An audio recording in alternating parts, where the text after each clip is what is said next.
শুভ বিজয়া সবাইকে। বিজয়ার সন্ধেটা আমি কিভাবে স্ন্যাক্সটা বানালাম এটা নিয়ে এসেছি আজকে তোমাদের জন্য।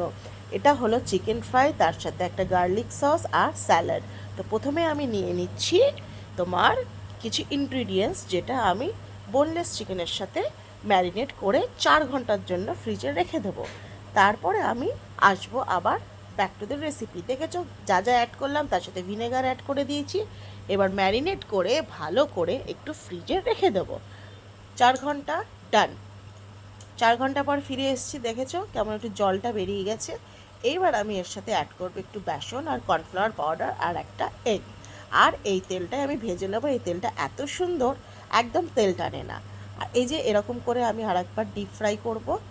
এইভাবে যদি আমি নিয়ে নিই, এটা যদি আমি আগে দিতাম ওরকম জল তেলে যেত। তো এবার তেল, রান্নাঘরে চলে এসেছি, তেল ঢেলে দিলাম। আর এই দেখো এরকম করে সেকেন্ড টাইম ম্যারিনেশন।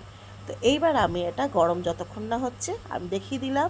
এবার কড়াই আমার গরম হয়ে গেছে, তেলও ফুটে উঠছে। তো আমি একটা একটা করে দিয়ে দেবো। একদম একটু গ্যাসটা একটু কমিয়ে নেবে দেওয়ার টাইমে, নাহলে হাতে তো হিটটা একটু বেশি লাগে, পরে আবার একটু বাড়িয়ে নেবো। তো এদিকে আমার ভাজা হচ্ছে, দেখো এইভাবে পুরো ভেজে নেবে, বেশি ডিপ ফ্রাই করবে না, হালকা একটু ব্রাউন এফেক্ট। তো রেডি হয়ে গেছে, আবার আমি সেকেন্ড কোট করব। তো এটা রেডি। এইভাবে আবার সেকেন্ড রেসিপিতে আমরা যাব।